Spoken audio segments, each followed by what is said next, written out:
Uliriza kigande maneno musayansa mu mfumo zaffe omuli amakulu amakusike ebisoko n'engero. Kale uliriza tuli ku lufumo olugamba nti Nalongo weefumbanga otya. Olugero olusonge lugamba nti balubuuliza mbazzi luli ku muddo lulya. Awo olwatuuka ng'enjala egwa nnyingi nnyo mu ggwanga era nga n'okugiyita bagiyitaanya muwadde akatebe. Semakomo yalina mukyala we era n'abaana abalongo yabukereza nkokola n'agenda okusakira abantu bwe mmere. Lwayo lumu Ssaalongo n'agguka ku lusuku olugudde akaleka era nga n'amatoka agali muli gabotoka. Yagenda okulaba nga mu kibanja mulimu n'ennyumba enjere obulungi ate nga nzigule, naye yakkaananga kuyita bannyinimu nga tawulirayo kanyego.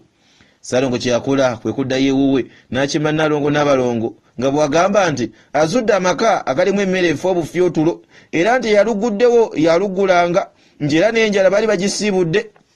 Tebaali babinga ebyayi babinyika mu nsuwa kugenda kusenga mu maka gano mapya. Olwali olwo nga Nalongo akola emmere ng'agifumba nga balya era nga n'ettooke libakwata omubabiro. Obudde bwe bwaziba nga bayingira mu nju kugalangatanya kiwanga mu ngalo. Otulo twali tetunnabatwala bagenda okuwulira nga teriri busa anti nga zirese Wazzike eyali nnyinimu eyakula n'akola n'ejjembe. Wazzike olwakuba ennyindo mu nju bw'ati n'agamba nti ŋampulira olusolo olutali lwange mu nnyumba yange, gamba mulimu omuntu. Ko Ssaalongo nti mukama wange nze ndi mu nnyumba yo n'abantu bange twazze otuwe ku mmere naye enjala eri ewaffe efuuwa malenge. Ko Wazzike nti kale nsanyuse okubalaba era mwebake bulungi. Bwe baawulira bino emitima egyali gibewanyise ne gikka era ne bassa ekikkowe bewu. Wazzike yakomawo ng'akongozza omulangira Ssega Mwenge era nga n'olulimi alenyawo olulinnye.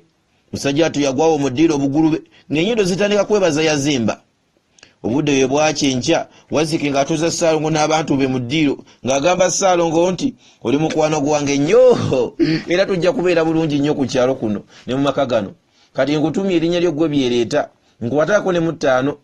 Ssaalongo ng'asika Wazzike mu mukono nga n'okumegerera amegerera. Wazzike bwe yamala okwogera ebyo n'agamba Nalongo nti kati nina gye ndaga naye bwe nkomawo nsanga onfumbidde Wasswa oyo gwe nzija okuliira ku kyeggulo. Ko Nalongo nti kale ssebo. Olwamala ebyo nga Wazzike zitwala ku gage. Nalongo yalaba Wazzike agenze ng'alinnyisa Wasswa n'emmere ku muti waggulu ogwali awo mu luggya ng'asalaasala ebiribaliba ebyali mu nnyumba ya Wazzike ng'afumba era ng'abwato n'omuwumbo gw'amatooke nagwo ng'agufumba. Obudde bwe bwawungeera nga Wazzike zikomyawo nga Nalongo amujjulira emmere na biribaliba ng'alya nga n'okwenuguna yeenuguuna. Ko Wazzike nti owange Nalongo Wasswa ng'awoomye nnyo enkya onfumbira Nakatu oyo. Ko Nalongo nti mpulidde ssebo. Bwe bwakyenkya nga Wazzike agenda kwetambulira. Nalongo yalaba agenze nga Nakatu amulinnyisa n'emmere ku muti kwe yali alinnyisizza Wasswa ng'asalaasala ebiribaliba kufumbira Wazzike kijjulo. Wazzike bwe yadda ekiro Nalongo ng'amujjulira kijjulo kye ng'alya nga yeenuguuna. Ko Wazzike nti Nalongo Nakatu naye nga mpoomedde nnyo kati enkya gojja okwefumba nkulye. Ko Nalongo nti weeteere ssebo. Bwe bwakyenkya Wazzike ng'agenda makubo ge. Nalongo yalaba Wazzike amukubye akabina ng'asalaasala biriba ng'afumba era ng'abobeza n'ettooke bulungi nnyo. Byonna bwe byajja ng'agenda yeewanika n'emmere ku muti kwe yali awanisa abalongo. Wazzike bwe yadda ekiro ng'agenda ku masiga kuggyayo mmere nanvaaze ng'atandika kuwunya ku gwadyo. Olwamala okulya ng'adda wali kukuba bibejjagalo eno nga bw'agamba nti Nalongo mpoomedde nnyo. Olwajja ebigambo ebyo mu kamwa nga Wazzike ayita Ssaalongo nti byereeta. Ko Ssaalongo nti wampa ssebo.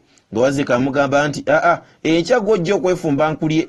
Ko Ssaalongo nti mpulidde mukama wange. Obudde olwakya nga Wazzike akwata makubo ge. Ssaalongo teyali mubi ng'ateeka ntamu ku kyoto ng'agibenga amazzi bugule ng'akumamu omuliro ng'ayeekera amazzi.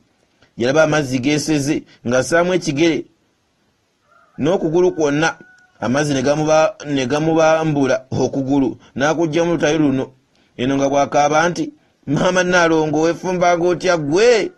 Okwo okugulu bwe kwawolereramu n'assaamu kuli okulala era amazzi ne gamwokya n'akusikamu bukubirire era nga bw'atema emiranga nti maama Nalongo weefumbanga otya ggwe.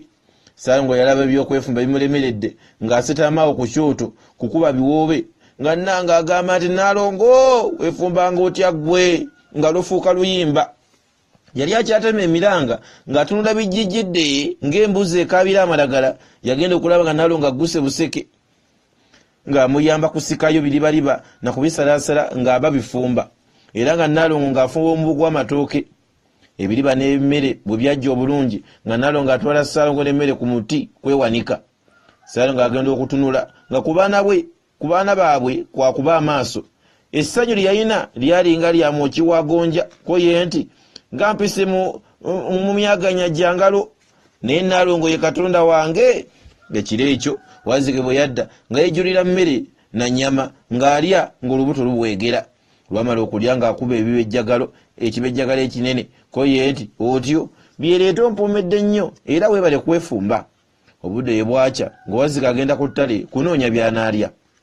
Abaayita mu muti ogwali mu luggya, omwana n'apama bbi n'agwa mu mutwe gwa Wazzike. Wazzike bw'akwata ku bbi n'awunyako, ko ye nti byono si wa muntu.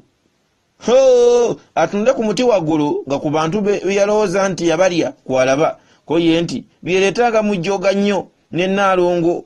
Mwandiisa nga nawookera waaki, leka ndeete embazzi nteme omuti guno, mwenna mugwe wansi mufe, ndyoke mbalire ddala nga mbalabako, ndaba nno mundeetako essaga liko. Ssaalongo eraba Wazzike alesse bukula, ko ye nti ssebo Wazzike tutema muti tujja kugwa tubetenteke, anti ennyama yo eyonooneke, naye leeta omuguwa gwesibe mu bulago tukusike, ojja otulire eno waggulu gye tuli. Ko Wazzike nti kale ago nago magezi malungi. Wazzike teyali mubi, ng'aleeta muguwa ng'agweyambika mu bulago nga agukasuka waggulu, nga Ssaalongo agubaka ng'atandika kusika. Ye nno ng'asika ki? Obwaguga bwa Wazzike yagejja n'awola.